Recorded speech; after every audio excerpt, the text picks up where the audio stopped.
Tensura, Zero, Overlord, Konosuba, and even Mushoku Tensei, among many others. These are all isekai anime that have garnered widespread popularity for their exceptional approach at storytelling, very interesting characters, and very deep plots. Sometimes these plots can take the form of an action-packed adventure, suspenseful mystery, or, well, big titties and half-naked anime waifus. No matter what road you choose to take, it's no doubt that each of these isekai anime have garnered popularity because they are special. They aren't the generic isekai anime that go through cliche routes in order to cut corners, and they don't have characters that are two-dimensional as a board. Most importantly, the main characters aren't Kirito. Today, we are not looking at those popular anime that have mastered the art of good isekai. Instead, we are going to look at the underrated ones which are just as good or arguably even better. You serious? But do not have as much hype around them as these ones. Without further delay, let us begin. Legalize nuclear bombs. Number 10. Welcome to Demon School, Iruma-Kun. I saw a particular comment in my last video asking me to talk about this heavily underrated isekai anime, and that was what even gave me idea to make this video in the first place. Welcome to Demon School, Iruma-Kun is about, well, Iruma-Kun, an average boy who has been plagued by bad luck all his life. His worst luck though was having shit parents who were so awful that they actually sold him to a demon in order to pay their debts. How messed up is that? However, this event actually happened to be the best possible thing that could have ever happened to Iruma, as he was sold into a noble household and his new family actually cares about him. He is treated like an actual person and even enrolled to the Demon Academy, where he meets new people and makes friends. All of these were things he could not even have had on Earth. The central plot of this story is that the throne of Demon King is empty, and there is a certain prophecy about who will become the next Demon King, which involves the academy and someone emerging from it. Interestingly, this prophecy seems to be pointing towards a particular blue-haired student who has loads of bad luck in his life. I wonder who it could be. Anyway, the anime focuses on the students in this school, characters like Asmodeus, Clara, and of course, the best girl, Ameri. Why, that's very good. Yes, I like that. The students, instructors, and pretty much the whole cast go through some of the wackiest and enjoyable adventures in the academy, making the anime a whole lot of fun. Yes, if I am to describe my remastered Iruma-Kun, it's that.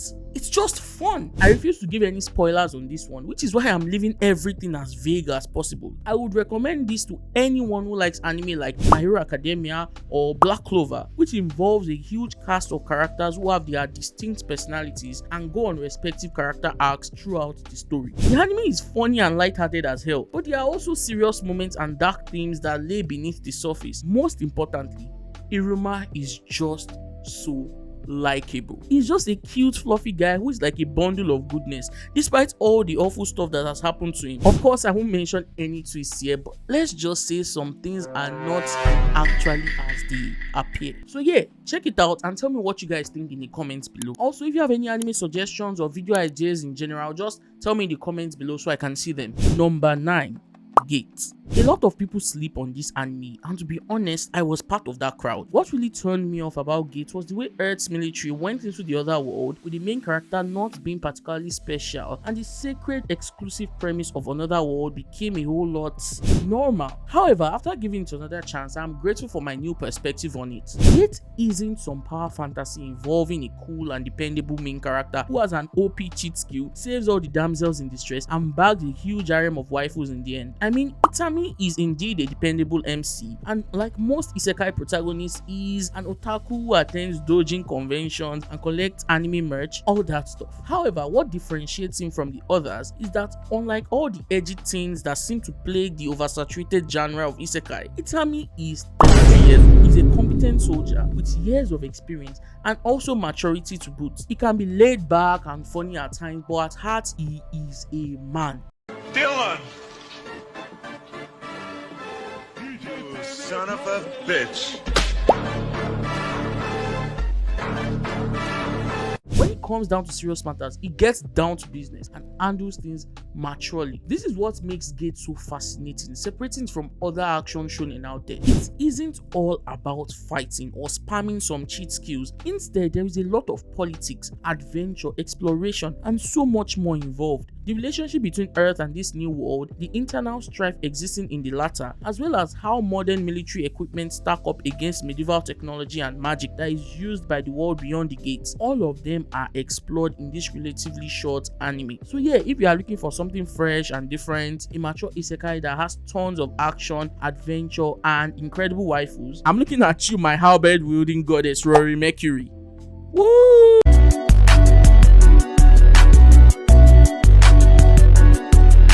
Give Gate a try. Number 8. Problem children are coming from another world, aren't they? This is what peak shonen is like. Call it bias or whatever, but I've always been a sucker for overpowered characters whose strengths are done right in the context of the story and make for a more interesting narrative than merely to build a harem. This anime gives you just that. It follows 3 people who are summoned to another world called Little Garden by Kuro Usagi, also known as Black Rabbit, in order to save their dwindling community and return them to their former glory once again. Kudo Asuka, Kasukabe Yo, and the goat of them all, one I'm sure you've seen in many cross versus battles and anime power scaling before, Sakamaki Izayoi. These 3 are incredible powerful teenagers who were bored on Earth and find the thrill of Little Garden to be just what they needed to escape their monotonous life. They eventually grow to care about the community that summoned them and are determined to rise to the top. Honestly, the premise of the anime is pretty much that of the underdog versus the higher powers. You see the main characters go up against other communities, win, and challenge another one again, rinse and repeat. It would appear simple and monotonous on paper, but the way battles are conducted in this anime makes it all the more engaging. There are events called gift games where things are staked for a game and whoever wins takes all. This adds a varying amount of tension on the story, as depending on the gift game that our characters participate in, the stakes could either be as simple as, say, a loaf of bread, or as big as the fate of the entire community as a whole. Also, due to the nature of gift games, being crazy strong is just not enough. Even though our main characters have overpowered gifts at their disposal, they can't solve every problem with brute force, so they have to rely on their wits. And yeah, one more thing I like about this anime is how it handles intelligence. People aren't dumb in this anime. What did you say, nigga? Our main characters are overpowered, but they are also careful and smart. They can often seem like reckless teenagers, but when it's time to get serious, they are pretty resourceful. So yeah, tons of stuff to love about this 10-episode anime, like chef's kiss. I still go on my knees every day asking for this anime to get renewed for a 2nd season, but I don't think that's happening anytime soon. Still, you should check it out. I'm so tired of seeing problem children only get mentioned in cross versus battles and power scaling arguments. Like, just watch the damn thing. Number 7. Saga of Tanya the Evil. We have another banger here with Saga of Tanya the Evil. This anime is straight up gas. It has one of the most badass girls to ever exist in fiction. Well, technically she's a guy. What do you mean by that? Allow me to explain. Our main character, a cold and brutal salaryman who never believed in God and only lived his life however he wished, is suddenly pushed to his death by someone in a train station and is approached by God in his dying moments. After rejecting God and refusing to believe in him, choosing to label him as being X, instead, God decides to give this guy a tough life as punishment for his disbelief, desiring that by experiencing this horrible new life, he will come to believe in God. Because as you know, suffering fosters belief. Unfortunately, our main character, now Tanya von de Grachaff, doubles down on her lack of belief in this being X and still instead chooses to live her life however she pleases. Unfortunately, in this war-torn world, living as one pleases isn't exactly an option. Still, Tanya makes lemonades out of the lemons that life throws at her, using her cruel and cold-hearted nature to her benefit in order to win the war for her empire. She rises up the ranks, fights many badass battles with her heavy artillery, and uses several military tactics to stay ahead of her enemies. Apart from all of these advantages that she possesses, Tanya also has an OP skill that she activates anytime she makes a prayer to this being X, ironically. 神よ。貴様を切り刻んで豚の餌にでも who constantly makes life harder for her in this new world. Warning though, this is quite a messed up anime. It shows the harsh reality of war and the lengths that one has to go to on the battlefield in order to secure a victory. As you watch the anime, seeing Tanya being so badass and utilitarian in her actions, you have to ask yourself, does the end justify the means? Tanya, just like the rest of her comrades, is just a pawn in a much larger empire. She has no plans to remain as a battlefield soldier though, but for now she just has to constantly get her hands dirty, kill, and kill some more. Don't get me wrong, it's an enjoyable anime and I was always on Tanya's side whenever she made a decision, but there is just something about war and the action and casualties involved in it that just makes it a bit saddening, really. You gain the satisfaction of seeing Tanya win, but you lose something, and that is what makes this anime so good. Hard recommend. Number 6, My Next Life as a Villainess. All routes lead to doom. Okay, I have seen the YouTube analytics and I know the majority of my audience are guys. But I have to tell you something. Watch My Next Life as a Villainess. It is peak, I tell you, peak.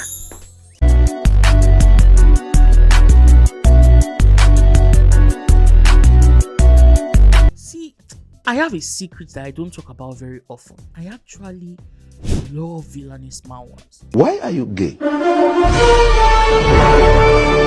After my strange encounter with the Villainess reverses the hourglass and others like death is the only ending for the Villainess and the perks of being a Villainess, I became hooked. Villainess stories just provide a certain kind of drama that you don't see in other genres. And so imagine my surprise seeing an anime in the Villainess genre. I just had to check it out and thankfully I wasn't disappointed. I won't give you the plot of this anime because I want you to go in blind and get submerged into the world of Villainesses just like I did. Back then I had no idea what I was even reading, so I just want to recapture this experience with you all. If you're already a big fan of Villainess stories, that's great. Share your experience in the comments below. I would love to see it. I'm definitely going to make an entire video dedicated to the Villainess genre one day, but this will have to do for now.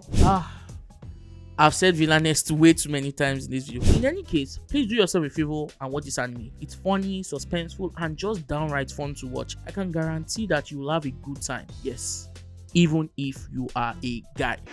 I couldn't think of a more horrible job if I wanted to. Katarina Claes is just as great a female main character as the greats like Mao Mao from Apothecary Diaries and Mine from Ascendance of a Bookworm. Number 5.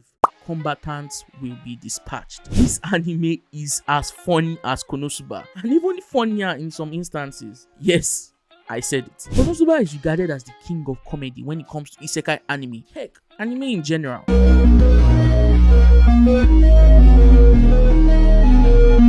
It features a lot of exaggerated facial expressions, wacky scenarios, and an overkill premise that just makes you burst out laughing. Even the first 5 minutes of the anime is enough to get you giggling uncontrollably. But what if I told you that there is an anime that is just as funny? Combatants Will Be Dispatched features a group of villains who found another world and are attempting to colonize it for their selfish ambitions because, well, they are villains. They sent Combat Agent 6, self-proclaimed best henchman of the Kisaragi Corporation, as well as Alice, the most sensible one of the duo, to carry out a survey of this planet and send reports to them. This is what begins the madness. I swear this anime is downright hilarious. Whether it's the dynamic between Agent 6 and Alice, or the higher-ups of the Kisaragi Corporation, or Agent 6's colleagues, or most importantly, the interactions of these agents and the people of this new world. The adventures that these characters go on and the kind of things they get into are just downright hilarious. The first episode is enough to hook you in and the characters just add a certain charm to the story. I love this anime and I'm sure you will too. If you love a comedy anime or just want to have a good time in general, you should give this a good watch. Check it out. You will not be disappointed. Number 4. Harem in the Labyrinth. I'm just kidding. I mean Kamikatsu, working for God in a godless world. This is good trash. What more is there to say about this anime? I believe a lot of people have somewhat heard about this Isekai anime, so it might not be underrated enough to be on this list, but I truly believe a lot of its positives are overshadowed and heavily downplayed by its poor production quality caused by the very tight budget that the studio was working on. Kamikatsu, or Working for God in a Godless World, follows the story of Yukito, the son of a cult leader who was drowned during a succession ritual gone wrong and reincarnated into a world where there is no such thing as God. Hence, a godless world. However, this place is governed by a tyrannical system. In order to protect the village he now calls home, he must now rely on the aid of the god that his father worshipped, Mikami-sama, and grow a new religion in this new world. Why? The more followers the god has, the more powerful the god is. As such, this lowly goddess needs many believers as she can in order to do more for the village and effectively act as a plot device anytime our dear MC is in trouble. I know for a fact that if our dear goddess Mitama was on Earth, she would have racked up quite the following among some, let's say, degenerates among us. That kind of hurted me though, cause it's like, why would you think that of me? Back to the topic though, Kamikatsu's strength does not lie in stellar animation or lack thereof, or standout characters, or deep and compelling storytelling. No, none of these things are particularly excellent in the anime. What makes it so good is that it's so bad. Yes! This anime's terrible production quality enhances the comedy, elevating the material to a whole new level of enjoyment that those who only watch peak will never be able to relate with. I enjoy Kamikatsu because it can be so absurd and over the top at times, aggressively weird with the way some of the visuals are represented. The best example I can give is the way CGI is used in the anime. Simply weird. Like, what is that? Or that? Or that? The funniest thing is that the manga's art is actually pretty good, or at least normal for the most part. Most of these features I'm talking about only exist in the anime, and that's what makes it included in this list. So yeah, if you haven't got into Kamikatsu yet, it's not too late. The trash awaits. It rhymes. Get me? Oh, brother, this guy stinks! Number 3. Now and Then, Here and There. For those who like dark and tragic anime, this is for you. Isekai usually focuses on the more light-hearted side of storytelling, giving you the bright prospects of another life in another world. With the exception of anime like Overlord and ReZero, most isekai anime will not touch the forbidden dark areas of the genre, and those who do, well, they fail to dwell on it as much as necessary. Now and Then, Here and There is one of the few anime that actually commits to telling the dark story without shying away from the gruesome aspect of it. The main character starts off all goofy and like a daisical, even losing a kendo match he didn't take very seriously at the beginning of the anime. In an unprecedented twist of fate, he meets a strange girl, and as they watch the sunset in still silence, soldiers who pilot these strange makers appear out of nowhere and apprehend the girl. Somehow, our MC is dragged into the world of these strange soldiers and the girl, finding himself in a post-apocalyptic setting where there is an ongoing brutal war for the limited resources that exist in this hellscape, one in particular being water. It turns out that this strange girl he saw, or rather her pendant, holds the key to solving this water problem, and because of that, the tyrant ruler of this land is now after her. Now the main character must somehow navigate this incredibly bleak world and go on this hero's journey to save her, as well as the others along the way. If I haven't mentioned this already, do be warned, this anime is incredibly dark. In all honesty, it's just a difficult ride no matter how you look at it, but you just have to appreciate the stubbornness and incredible will of the protagonist as he faces these odds. He just has a lot of resolve. I actually came across this anime when watching another YouTuber, Mother's Basement, talk about his definitive top 10 list of isekai anime, and I was genuinely surprised because I had never heard about this anime before. It was quite literally the only anime on that list that I didn't know about, so I just had to check it out, and thankfully I gave it a try. This anime deserves all the accolades that it gets. It's an old anime, so the production is quite dated, but if you are interested in a story unlike any other, please check it out. Number 2. Reincarnated as a vending machine and Reincarnated as a sword. What the fuck is this piece of shit? This is technically cheating because these are two different anime, but they share a similar premise, so I'm using this as an excuse to talk about the two of them. These are the anime that I wrote off due to their names and thought to myself, surely they aren't any good and will be nothing more than the generic isekai that want to sweet things up a little bit by giving the main characters a particular quirk that makes them different from the other isekai protagonists. But boy was I wrong. Reincarnated as a vending machine and Reincarnated as a sword are both very fine additions to the isekai genre, and they are interesting ones for the most part. They aren't masterpieces by any stretch of the imagination, but they are still very enjoyable to watch. At least much better than whatever this is. Maybe I am biased, but I am more geared towards the more unique applications of non-human reincarnations, like how the vending machine brings something to the table and the world that he now inhabits as a companion of this plucky adventurer, and how the sword is, well, a powerful weapon of destruction. Both of these scenarios require someone, like a partner, to properly operate them and bring out their full potential. I have no problems with that, and I'm looking forward to more anime that follow this sort of trope. Till then, I'm happy about these two, and I think they are pretty cool anime to watch, especially Reincarnated as a sword. It's just so nice. And now, drum roll please for our number one. So I'm ASpider, so what? This anime is the GOAT. It does system progression better than most anime out there, and I'll call Wakaba, or should I say Kumoko, an even better non-human protagonist than Rimuru.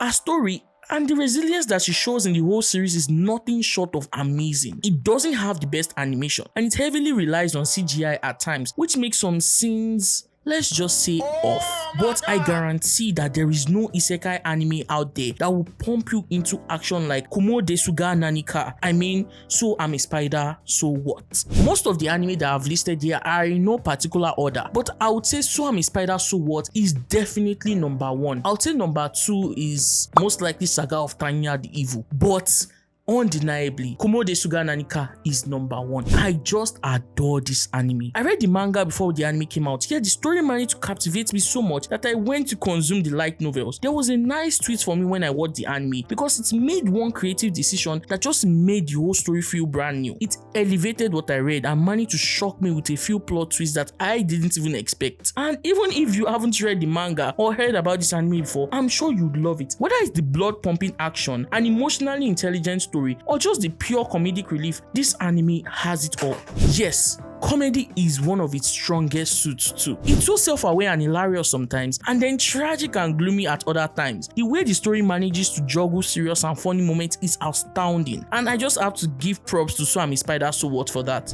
Look at me ranting about this anime. It just goes to show how much passion I have for it. It is simply superb. Kumoko is my favorite female main character in anime, period. She's funny, charming, and also so resilient that I can't help but root for her. When you see her win, it feels earned, and when she evolves, it is deserves. When she loses though, you hate to see it. Still, all of these setbacks only make her learn and improve on and on. The way the dungeon also changes in setting makes this anime all the more enjoyable. The battlefield could be a lava region, a dense jungle, underwater, or amidst narrow spaces. All of these give more opportunities for interesting battles, varying strategies, and ultimately a satisfactory victory for our brave little spider. You just love to see it. And so if you want to choose just one anime to check out in this list, please watch So I'm ASpider, so what. I know it's probably hopeless praying for a second season, but I can't help it. My Delulu knows no bounds.